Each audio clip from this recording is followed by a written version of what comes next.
నమస్తే ఫ్రెండ్స్, నేను మీ స్మైలీ స్వర్ణ. ఎలా ఉన్నారు అందరూ? నేనైతే బాగున్నాను. నేను ఇవాళ మీకు రెసిపీ చూపిద్దాం అనుకుంటున్నానండి. అదే కాలీఫ్లవర్ కాడలతోటి పచ్చడి చేసి చూపిద్దాం అనుకుంటున్నాను. సో చూపిస్తాను రండి. ఫ్రెండ్స్, అందరూ కాలీఫ్లవర్ పువ్వులు తీసుకుంటారు కానీ కాడలు వదిలేస్తారు. సో నేను ఆ కాడలతోటి పచ్చడి చేస్తున్నానండి. పచ్చడి చేసి మీకు చూపిస్తాను. సో ఇదిగోండి చూడండి. ఫస్ట్ మూకుడు తీసుకోవాలి.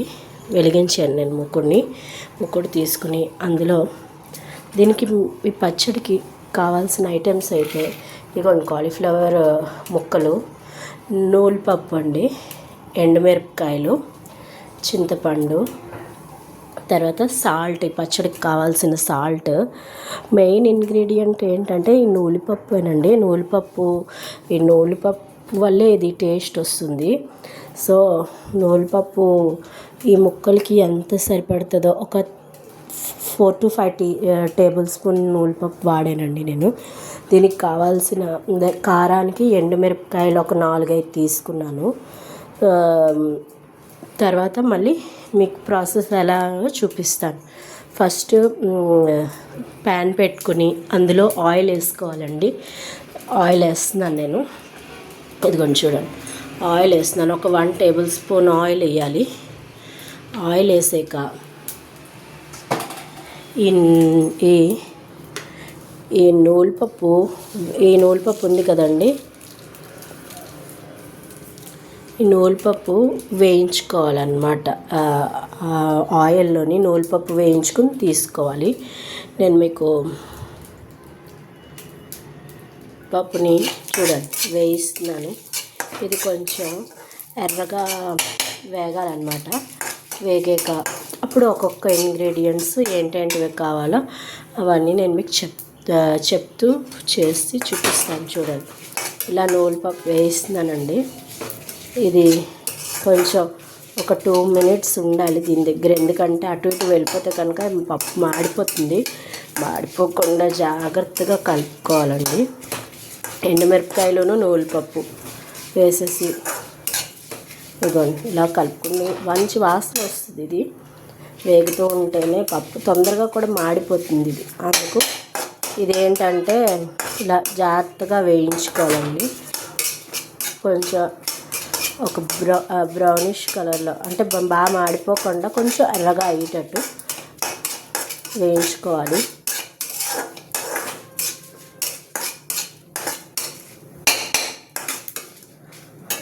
అందరూ కాలీఫ్లవర్ తోటి ఈ పచ్చడి నాకు తెలిసి ఎవరు చేయరు అనుకుంటాను. నేనే ఫస్ట్ టైం చేసి చూపిస్తున్నాను ఫ్రెండ్స్.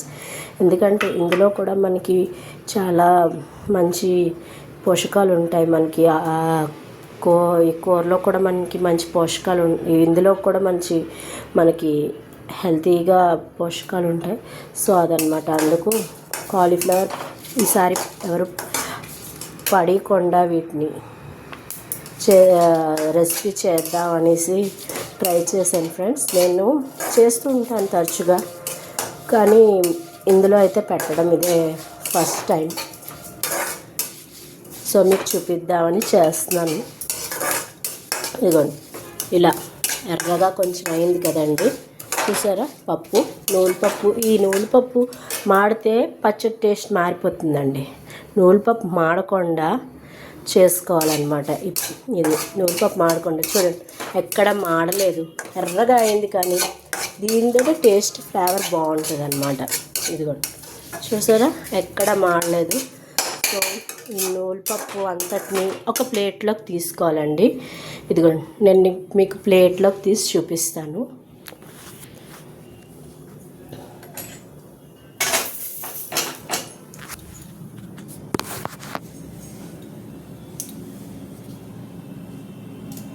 సో ఫ్రెండ్స్, ఇదిగోండి ప్లేట్లోకి తీసుకున్నాను కదండి నూలుపప్పు. చూసారా, కలర్ కూడా మాడలేదు ఎక్కడాను. సో తీసుకున్నాక అదే మూకుడులో మనం మినపప్పు కొంచెం నూనె వేసుకుని మినపప్పు వేయించుకోవాలండి.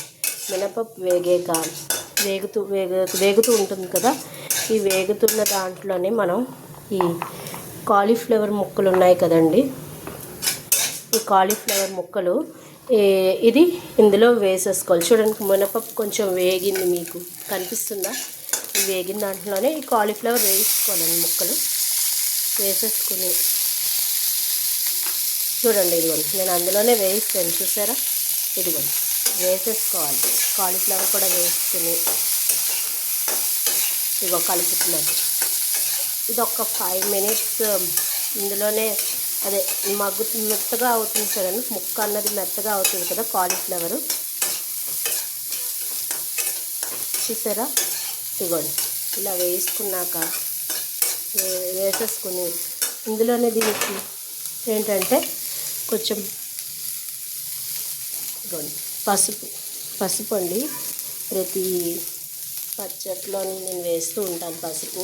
హెల్దీ కదండి, హెల్త్కి మంచిది. ఆ పసుపు అన్నది యాంటీబయాటిక్ కదా, అందుకు నేను కొంచెం ఇదిగోండి పసుపు వేస్తున్నాను. ఇదిగోండి చూడండి పసుపు, ఈ పసుపు పౌడర్ వేసుకోవాలి.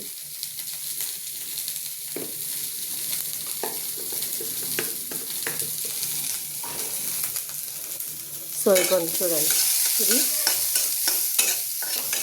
ఇలా కొంచెం కాలీఫ్లవర్ ఏంటంటే అది కొద్దిగా మెత్తగా అయ్యి ఆ టైంలో ముక్కలు తొందరగానే ఇది అయిపోతాయి. ఇలా కలుపుతూ ఉండాలి.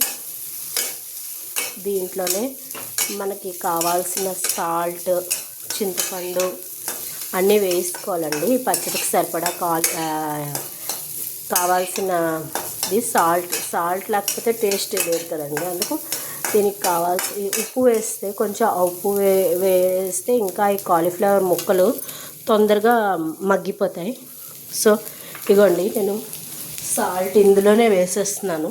చూడండి ఫ్రెండ్స్, ఇదిగోండి ఈ పచ్చడికి సరిపడా సాల్ట్ అనమాట. ఇదిగోండి పచ్చడికి సరిపడా సాల్ట్ ఇందులోనే వేసాను. సో సాల్ట్, దీనికి తగ్గట్టు చింతపండు కూడా ఇప్పుడే వేసేస్తాను నేను.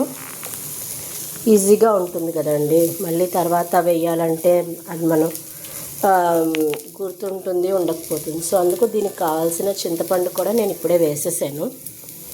చింతపండు ఫ్రెండ్స్, ఇది ఇలాగ మనం ఒక 5 మినిట్స్ ఇవ్వండి. పెద్ద కష్టమేం లేదు. ఇలాగే క్యాబేజీ కూడా చేసుకోవచ్చండి. క్యాబేజీ నూనెపప్పు చేసుకోవచ్చు. తర్వాత దొండకాయలు కూడా ఇలాగే చేసుకోవచ్చండి. దొండకాయ పచ్చడి చేస్తాను కదా, నేనైతే ఇదే సేమ్ ప్రాసెస్ ఫాలో అవుతాను. దొండకాయ పచ్చడి, తర్వాత ఆనపకాయ తొక్కులు పారేస్తూ ఉంటారు కదా ఆనపకాయకి. సో ఆనపకాయ తొక్కులు కూడా నేను పారీయకుండా సేమ్ ఇదే ప్రాసెస్ అండి. ప్రతి పచ్చడికి ఆనపకాయకి, తర్వాత కాలీఫ్లవర్, క్యాబేజీ సేమ్. తర్వాత క్యాబేజీ కూడా ఆ కాడలు ఉంటాయి కదండి, క్యాబేజీకి కూడా అడుగున కొంచెం క్యాబేజీ తొక్కుతోటి కూడా చేసుకోవచ్చు. సో ఆనపకాయ ఇవన్నీ కలిపి ఇదే ప్రాసెస్ మీరు ఫాలో అయ్యి చూడండి. మీరు చేసుకున్నాక ఎలా వచ్చిందో టేస్ట్ నాకు కామెంట్ చేయండి ఫ్రెండ్స్. సో ఇదిగోండి ఇలా దగ్గరికి అయిపోయాక ఇది చల్లారాలండి. ఒక 5 మినిట్స్లో చల్లారిపోతుంది నాకు తెలిసి. ఇదిగోండి కాలీఫ్లవర్ చూడండి, ఇలా గుచ్చితే ఇదిగోండి తెలుస్తుంది, మొక్క కట్ అవుతుంది అనమాట. ఇదిగోండి చూసారా, మొక్క కట్ అయింది. మొక్క కట్ అయితే ఇది మగ్గిపోయింది అనమాట ఇందులోని. ఇంకా మీరు దీనికి ఎక్స్ట్రా ఏమీ వేయక్కర్లేదు. కొంచెం వాటర్ వేసి ఈ నూలుపప్పు ఇవి కలిపి మిక్సీ పట్టేసుకోవడమే ఫ్రెండ్స్. నేను మిక్సీ చేసాక ఇది ఒక 5 మినిట్స్ చల్లారనివ్వాలి. సో చల్లారాక మిక్సీ చేసే ఈ నూలుపప్పు, ఎండుమిరపకాయ, తర్వాత ఈ కాలీఫ్లవర్ ముక్కలది ఇంకా ఏమీ యాడ్ చేయక్కర్లేదు. సాల్ట్ వేసేసారు, చింతపండు వేసేసారు, అన్నీ వేస్తారు కదండి, ఇంకేం అక్కర్లేదు. సో చల్లారాక ఫస్ట్ ఇది మిక్సీ ఆడుకోవాలండి. ఫస్ట్ కాలీఫ్లవర్ మిక్సీ ఆడుకొని కొంచెం నలిగాక, లేదా ఫస్ట్ ఇది ఆడుకోవాలి. ఎందుకంటే రెండు కలిపేసి ఆడితే మిక్సీ ఆడబడదండి. నూలుపప్పుగా ఉండిపోతుంది, ఇవి ముక్కలుగా ఉండిపోతుంది, పచ్చడి బాగుండదు. సో ఫస్ట్ నూలుపప్పు, ఎండుమిరపకాయలు మిక్సీ చేసుకోండి. అది కొంచెం మెత్తగా అయ్యాక అప్పుడు ఇది కలుపుకొని మీ రెండు కలిపి మిక్సీ ఆడేసుకుని, నేను మిక్సీ ఆడాక ఫ్రెండ్స్ ఇది ముందు చల్లారాక మిక్సీ ఆడాక నేను పచ్చడి ఎలా వచ్చిందో నేను చూపిస్తాను. ఫ్రెండ్స్ ఇదిగోండి చల్లారాక మిక్సీ పట్టేస్తే చూడండి ఎలా వచ్చిందో, ఎంత బాగుందో కలర్ఫుల్గా. సో మీరు కూడా ఇది బౌల్లోకి తీసేసుకోవడమేనండి. మనం ఒకవేళ ఇడ్లీలోకి పచ్చడి చేయకపోయినా కనుక చపాతీలోకైనా నంచుకుని తినచ్చు. ఇది రైస్లోనే కాదు అన్నంలో వేసుకొని తింటే చాలా బాగుంటుందండి. సో ఫ్రెండ్స్ ఇది కాలీఫ్లవర్ పచ్చడి అండి, మీకు చూపిద్దాం అనుకుని చేశాను. సో కాడల పచ్చడి. సో టేస్ట్ అయితే చాలా పర్ఫెక్ట్గా అన్నీ కుదిరేయండి. మీరు కూడా చేసుకుని టేస్ట్ ఎలా వచ్చిందో చెప్పండి. ప్లీజ్ కామెంట్ మీ, please subscribe to my channel. Thank you friends, bye.